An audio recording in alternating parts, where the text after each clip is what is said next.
Les Journées françaises de l'évaluation, les JFE, c'est l'aboutissement d'un an de travail pour toute l'équipe de la Société française de l'évaluation, la SFE.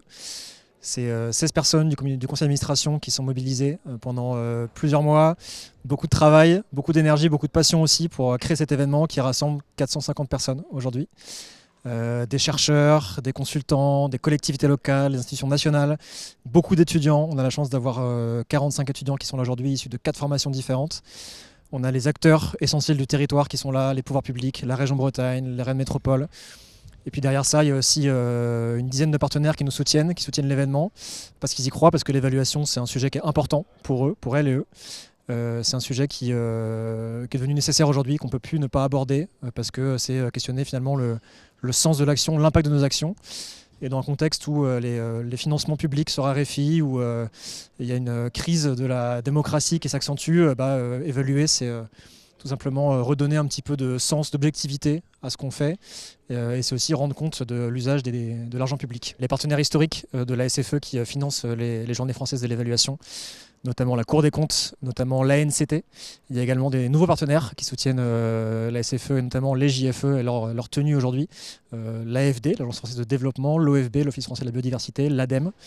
Et puis des partenaires territoriaux, Rennes Métropole évidemment, et la région Bretagne, chez qui on est aujourd'hui. C'est environ un an de boulot d'organiser les JFE. C'est une quarantaine de personnes qui sont impliquées. On s'y est pris en septembre 2024 pour organiser l'événement fin octobre 2025. Donc vous voyez le travail que c'est un travail qui est essentiellement bénévole. On a mobilisé évidemment l'ensemble du conseil d'administration de l'association, de la SFE. On a mobilisé aussi nos partenaires. C'est intéressant de noter que nos partenaires financiers sont aussi des partenaires qui sont engagés dans la programmation de l'événement. Et c'est une des clés de la réussite de ces JFE, c'est que les gens sont aussi intéressés par le fond de notre sujet, la question des transitions et de l'évaluation. Et puis c'est aussi un comité de programmation qu'on a monté, qui regroupe donc évidemment des partenaires, mais aussi des personnalités expertes du sujet, de nos différents sujets d'ailleurs, que sont l'évaluation, les transitions et tous les sujets qui sont afférents, et qui ont travaillé, qui sont réunis 4 fois entre février et juin 2025 pour sélectionner évidemment les interventions qui sont retenues, et pour élaborer et finaliser cette programmation qui nous est dévoilée aujourd'hui. Ce qu'il faut avoir en tête, c'est que le monde de l'évaluation, c'est des mondes de l'évaluation, c'est plein de familles différentes, c'est plein de disciplines, c'est des gens qui viennent de collectivités territoriales, qui viennent du privé aussi, et des chercheurs aussi qui font de l'évaluation évidemment. Et les JFE, ça rassemble toute cette population, toute cette famille-là, toutes ces familles-là. Et de manière apaisée, on peut avoir des débats méthodologiques, de fond, mais aussi échanger des pratiques sur la manière de faire de l'évaluation, et donc ainsi progresser ensemble. Et c'est bien l'intérêt de ces journées-là, c'est de se découvrir évidemment, de se retrouver et d'apprendre des choses et de partager des choses aussi. Et je pense que chacun va repartir avec un petit peu de tout ça à la fin de ces JFE de cette semaine. Très positif, il y a une dynamique incroyable, j'ai pu le voir aujourd'hui dans ces JFE, tout le monde est très content. Il y a une très belle programmation, des intervenants de très grande qualité.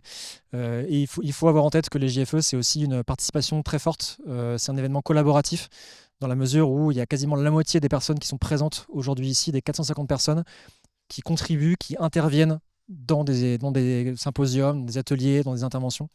Donc c'est un événement qui n'est pas descendant, c'est un événement qui fait appel à l'ensemble des forces vives et des compétences de la communauté de l'évaluation. Alors demain on se repose, après il y aura tout le travail qui a été fait par nos amis vidéastes qui sera mis en ligne et qui sera disponible, toutes les ressources des JFE, les supports de présentation, les vidéos qui seront disponibles dans les semaines et mois qui viennent. Et on produira des actes, un livrable issu des Journées françaises de l'évaluation qui sera problématisé et qui synthétisera l'essentiel de ce qui s'est dit, de ce qu'on a appris dans ces JFE. Et puis le prochain rendez-vous, évidemment, c'est les Journées européennes de l'évaluation qui se déroulent dans un an, en octobre 2026 à Lille, et qui seront la suite logique de l'événement qui se tient ces jours-ci.